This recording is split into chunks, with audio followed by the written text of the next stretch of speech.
అన్న నమస్తే. నమస్తే అన్న. ఏం పేరన్నా? శ్రీకాంత్. శ్రీకాంత్ గారు ఏం చేస్తారు? కిరాణా షాప్ అండి. కిరాణా షాప్ ఎట్లా నడుస్తుంది? కిరాణా షాప్ పర్వాలేదు, మామూలుగా నడుస్తుంది అన్న. ఇప్పుడు ఎండాకాలం బాగా గిరాకులు ఉన్నాయా? ఏం లేవండి అన్న, గిరాకులు ఏం లేవు. నా 5-6 నెలల నుంచి గిరాకులు ఏం లేవండి. ఎట్లా షాపు సెటరా సొంతమా? రెంట్ అండి, రైతు బజార్ వాళ్ళది. రైతు బజార్ వాళ్ళది. ఎంత కిరాయి ఎంత ఉంటుంది? ఇది 4500 అండి. 4500 రూపాయలు.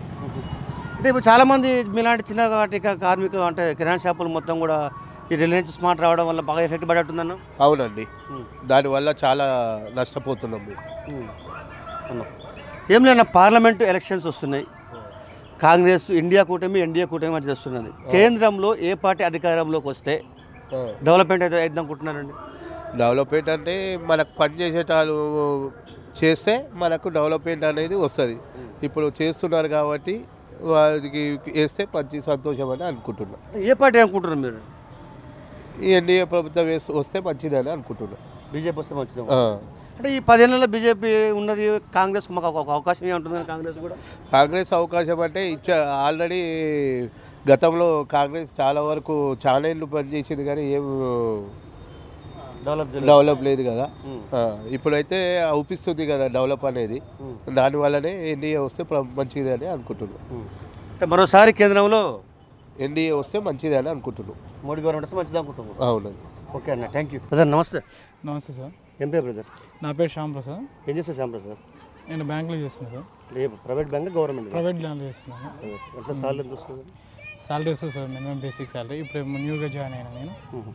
ఇప్పుడు ప్రస్తుతానికి అయితే జూనియర్గా చేస్తున్నాను. అంటే బ్యాంక్లో టార్గెటా లేకపోతే ఎట్లా ఏం చేస్తారు? ఇది టార్గెట్ కొన్ని డిస్టెన్స్ ఉంటుంది. ఇది ఏంటంటే కొన్ని దానికి టార్గెట్స్ ఉంటాయి, కొన్ని దానికి టార్గెట్స్ ఉండవు. అంటే మా ఫీల్డ్కి ఏంటంటే కొన్ని దగ్గర టార్గెట్స్ పెట్టి మేము ఇది చేసుకుంటాం. మేము అంటే లోన్ ఎలిజిబుల్ వాళ్ళకి ఇట్లా చూసి ఇస్తాం మేము. అది ఏం లేదు బ్రదర్, ఇప్పుడు పార్లమెంట్ ఎలక్షన్స్ వస్తున్నాయి. పార్లమెంట్ ఎలక్షన్లో దేశ ప్రధానిని నిర్ణయించే ఎలక్షన్స్ ఇవి. కేంద్రంలో ఏ పార్టీ అధికారంలోకి వస్తే డెవలప్మెంట్ అవుతుంది అనుకుంటున్నారు, భవిష్యత్తు ఉంటుంది అనుకుంటున్నారు? నేను అనుకుంటే అయితే మోడీ వస్తేనే బెస్ట్. మోడీలో అంటే మేము మోడీ ఉంటే ఏదైనా సరే కానీ దేశం మొత్తానికి కొంచెం ఎవేర్గా ఉంటుంది. ఏదైనా సరే కానీ ఫేవర్గా. ఇప్పుడు మేము పార్లమెంట్ ఎంపీగా ఇక్కడ ఏంటంటే ఇప్పుడు ఏదైనా చేసినా సరే కానీ మోడీ కొంచెం ఆలోచించి చేస్తారు ఏదైనా సరే కానీ. ఇప్పుడు ఆర్మీ అయినా సరే కానీ, లేకపోతే మన ఉద్యోగం సరే కానీ సెంట్రల్లో అయినా ఇప్పుడు చాలా బేసిక్గా చాలా ఉద్యోగాలు వదిలిండు మధ్యలో. ఈ మధ్యకాలంలో వదిలిండు. ఆ మధ్యకాలంలో వదిలి చాలామంది జాబ్స్ ఉన్నాయి, వచ్చినాయి. వాళ్ళు మాత్రం మంచిగా తీసుకుంటారు ప్రస్తుతానికి అయితే. ఇప్పుడైతే నేనైతే ప్రైవేట్గా చేస్తున్నాను. అదే అంటే కేంద్రంలో అంటే మోడీ గవర్నమెంట్ వస్తేనే బెటర్ అంటావు?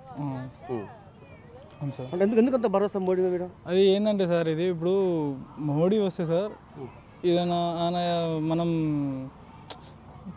ఒక దగ్గర నుంచి చేసిన తర్వాత వాళ్ళు ఎట్లా డెవలప్మెంట్ చేస్తారో ఏందో అని వాళ్ళు చూస్తారు.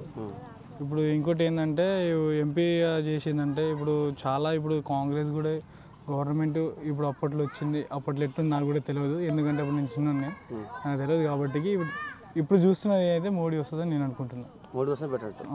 Okay, thank you.